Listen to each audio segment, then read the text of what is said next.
আসসালামু আলাইকুম, সবাইকে স্বাগতম। আজকে আমার সঙ্গে উপস্থিত আছে গাইডেন্স ক্যাডেট কোচিং এর আরেকজন মেধাবী শিক্ষার্থী জায়না জান্নাত। জায়না এবছর ক্যাডেট কলেজ ভর্তি পরীক্ষায় লিখিত পরীক্ষা উত্তীর্ণ হয়ে তার ভাইবা পরীক্ষাও সম্পন্ন করেছে।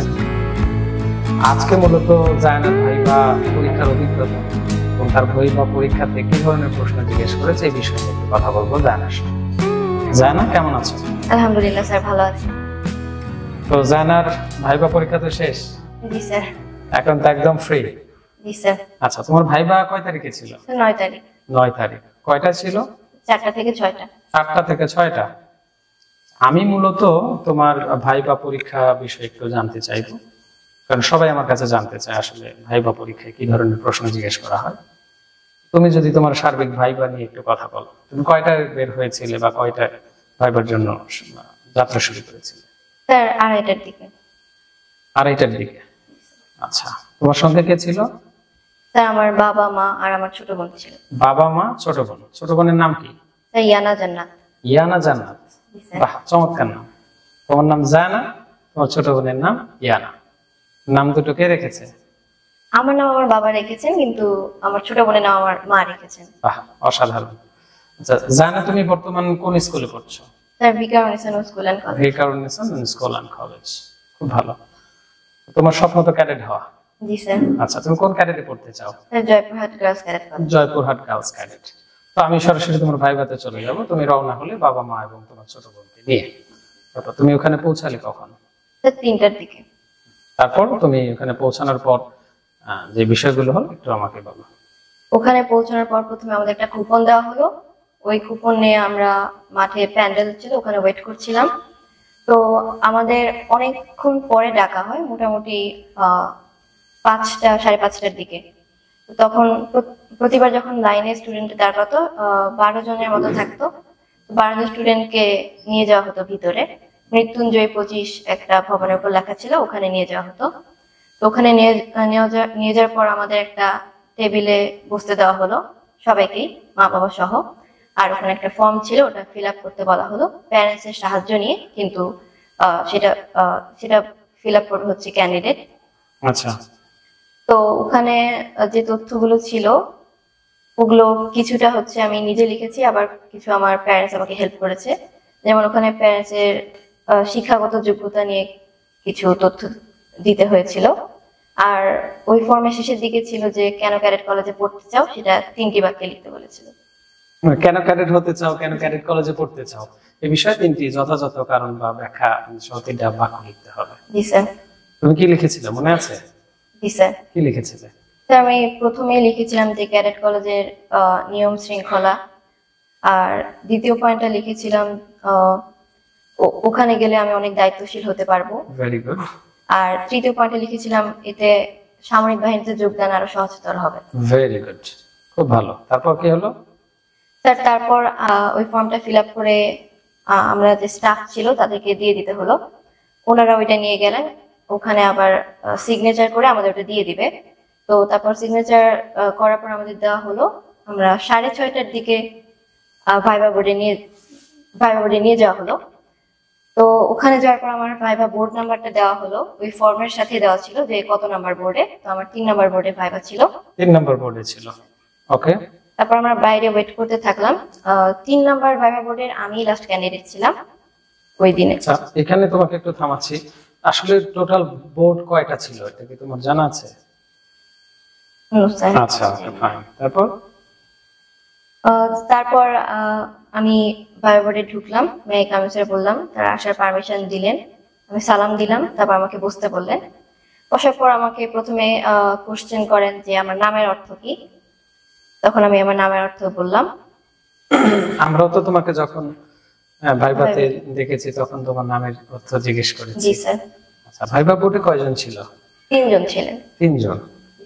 এখানে কোনো আর্মি পার্সন ছিল তো? জি ছিলেন। কয়জন ছিল? আর্মি পার্সন 1 জন ছিলেন, আরেকজন নেভির একজন মহিলা সদস্য ছিলেন, আরেকজন হয়তো কোনো ক্যাডেট কলেজের প্রিন্সিপাল ছিলেন। আচ্ছা, তোমাকে প্রথমে তোমার নাম জিজ্ঞেস করা হলো, তারপর আমার নাম জিজ্ঞেস করেনি, আসলে তারাই বলছিলেন যে তুমি তো জানা তাই না? তারপর হচ্ছে আমাকে বললো যে আমার নামের অর্থ কি, আমি নামের অর্থ বললাম। এরপর আমাকে ইন্ট্রোডিউস করতে বললো, ইন্ট্রোডিউস করতে বলছিল ইংলিশে, আমি ইংলিশে ইন্ট্রোডাকশনটা দিলাম। তো ইন্ট্রোডাকশন যখন আমি দিচ্ছিলাম তখন কয়েকটা লাইন বলার পরে আমাকে থামিয়ে দিলেন। তো ডিরেক্ট কোশ্চেন করলেন যে তুমি অবসর সময় কি কি করতে পছন্দ করো? তো আমি তখন বললাম যে আমি পেন্টিং করি আর কোরআন তেলাওয়াত করি। তখন বললেন যে তোমার প্রিয় সূরা কোনটি, মানে মাঝখানে যিনি ছিলেন তিনি কোশ্চেন করলেন, তাই আমি বললাম যে সূরা রহমান। তারপর তিনি বললেন এরপর কোনটি, তারপর আমি আরেকটা সূরা বললাম, তারপর বললেন এরপর কোনটি। এরকম করতে করতে 10 নম্বর সূরা যখন আসলো তখন আমি বললাম সূরা মুলক। তখন বললো সূরা মুলকটা একটু তেলাওয়াত করে শোনো। তারপর তুমি তেলাওয়াত করেছিলে? স্যার মুলক সূরা আমি হচ্ছে প্রথম কয়েকটা আয়াত পারি, পুরোটা পারি না, যতটুকু পেরেছিলাম ততটুকুই তেলাওয়াত করেছিলাম। আচ্ছা, আমরা কিন্তু শুনতে চাই যে আসলে তোমার সূরা মুলক তেলাওয়াতটা আমরা শুনতে চাই, তবে এটা এখন না, আমরা একটু পরে শুনব। তারপর তেলাওয়াত করার শেষে তারা অ্যাপ্রিশিয়েট করলেন এবং বললেন যে সূরা মুলক কখন পড়তে হয় তুমি কি জানো? তো তখন আমি বললাম যে জি স্যার, এটা ঘুমানোর আগে পড়তে হয়। তো বললেন তাহলে সূরা মুলক পড়লে কি হয় তুমি কি বলতে পারবে? আমি বললাম জি স্যার, কবরের আযাব থেকে আমরা রক্ষা পেতে পারবো সূরা মুলক প্রতি রাতে ঘুমানোর আগে পড়লে। তারপর বললেন ভেরি গুড। এরপরে পাশে যিনি ছিলেন নেভি সদস্য, উনি আমাকে বললেন যে তুমি কোনো খেলা দেখো কিনা? আমি বললাম জি ম্যাম, আমি খেলা দেখি, ক্রিকেট খেলা দেখি। তারপর বললেন যে তোমার প্রিয় দল কোনটি ক্রিকেটে? তা আমি বললাম বাংলাদেশ। তারপর উনি জিজ্ঞেস করলেন তোমার প্রিয় খেলোয়াড়কে বাংলাদেশ টিমের মধ্যে? তখন আমি বললাম যে মেহেদী হাসান মিরাজ। তারপর বললেন যে তিনি কিসে ভালো, বোলিং না ব্যাটিং এ? তাই আমি বললাম দুটোতেই ভালো। তারপর বললেন তাহলে বাংলাদেশে এরকম একজন অলরাউন্ডারের নাম বলো। তাই আমি বললাম সাকিব আল হাসান। তারপর বললো যে ইন্ডিয়া এরকম একজন অলরাউন্ডারের নাম বলো। তখন আমি বিরাট কোহলি বললাম। তখন আবার আমাকে জিজ্ঞেস করলেন যে অস্ট্রেলিয়ার একজন অলরাউন্ডারের নাম বলে এরকম। তখন আমি বললাম প্যাট কামিন্স। বললো আচ্ছা ঠিক আছে। আসলে এই বিষয়গুলো মানে ভাইভাতে যেটা হয় সেটা হচ্ছে তুমি যে তথ্যগুলো দিচ্ছ এইখান থেকে কিন্তু তারা বিভিন্ন ধরনের প্রশ্ন বের করে তোমার কাছ থেকে জানতে চাচ্ছে। এবং আসলে তুমি যখন বলেছো আমি ক্রিকেট খেলা দেখি এবং ক্রিকেট বিষয়ে আসলে তোমার জ্ঞানের গভীরতাটা কেমন, এটা জানার জন্যই কিন্তু বিভিন্ন দেশের অলরাউন্ডার একের পর এক তোমাকে জিজ্ঞেস করছে। এবং আমার মনে হয় তুমিও খুব চমৎকার উত্তর দিয়েছো, মাশাআল্লাহ। তারপর যিনি মনে হয় ক্যাডেট কলেজের কোনো টিচার বা প্রিন্সিপাল ছিলেন, তিনি আমাকে জিজ্ঞেস করলেন যে তোমার কোনো খাবারে অ্যালার্জি আছে কিনা, যে খাবারটা তোমার অপছন্দের এরকম কিছু আছে কিনা? আমি বলি না স্যার, আমার কোনো খাবারে কোনো অ্যালার্জি বা কোনো সমস্যা নেই। তো তারপর তারা আমাকে জিজ্ঞেস করলেন যে আমি লেখাপড়ার পাশাপাশি আর কি করি, এক্সট্রা কারিকুলার অ্যাক্টিভিটিস? তখন বললাম যে আমি কারাতে করি। তারপর বলেন আচ্ছা ঠিক আছে। বাহ, দারুণ ইন্টারেস্টিং ব্যাপার। তুমি কারাতে করো? জি স্যার। বাহ, খুব ভালো। তারপর জিজ্ঞেস করেন যে তুমি কোথায় কারাতে শিখো? আমি বলি যে আমাদের স্কুলের ক্লাব আছে, ওখানে শিখি। আচ্ছা, এটা কি দেখা মানে কারাতে শেখা কি তোমার সম্পূর্ণ হয়েছে? স্যার আমি ব্ল্যাক বেল্ট এক্সাম দিয়েছি, কিন্তু এখন আরো ট্রেনিং আছে আর কি, ব্ল্যাক বেল্টের অনেক ধাপ আছে। খুব ভালো, খুব ভালো, দারুণ, এটা ভেরি এক্সেপশনাল আমি বলবো। আচ্ছা, তারপর এটা শোনার পর তারা কি একটু খুশি হলো মনে হচ্ছে? জি স্যার। ফাইন। তারপর জিজ্ঞেস করলেন একটু মজা করে যে তাহলে তুমি যেহেতু ক্যারাতে শিখো, তাহলে তুমি ক্যাডেট কলেজে যে তোমার ফ্রেন্ডদের সঙ্গে মারামারি শুরু করে দিবে। আচ্ছা, খুব ভালো। তারপর জিজ্ঞেস করলেন যে আমি কোনো কিছু রান্না করতে পারি কিনা? আমি বললাম জি স্যার, আমি কেক বানাতে পারি। বলে যে তুমি কি কেক বানাতে পারো? আমি বলি এমনি প্লেন কেক বানাতে পারি। বলে তারপর বললেন যে যদি তোমাকে ক্যাডেট কলেজে যাওয়ার পর বলা হয় তুমি কোন কেক বানাবে, তাহলে তুমি কোন কেকটা বানাতে চাও তোমার ফ্রেন্ডদের জন্য বা টিচারদের জন্য? তাই বলে যে স্যার চকলেট কেক বানাবো। বলে যে তুমি তো চকলেট কেক বানাতে পারো না, তাহলে তখন কিভাবে বানাবে? তাই বললাম তখন আমার ফ্রেন্ডসদের হেল্প নিয়ে আমরা সবাই মিলে ট্রাই করবো বানানোর। তখন বললো আচ্ছা ঠিক আছে। এরপর বললো যে তুমি যদি ক্যাডেট কলেজে চলে যাও তাহলে তোমার ছোট বোনকে ছাড়া থাকতে কষ্ট হবে না? তাই বললাম যে না স্যার, কষ্ট হবে না। তো ওটা শুনে ওনারা একটু হাসলেন যে কেন তোমার ছোট বোনকে ছাড়া থাকতে কষ্ট হবে না কেন, সে কি তোমার সঙ্গে দুষ্টুমি করে? আমি বললাম জি স্যার, মাঝে মধ্যে দুষ্টুমি করে।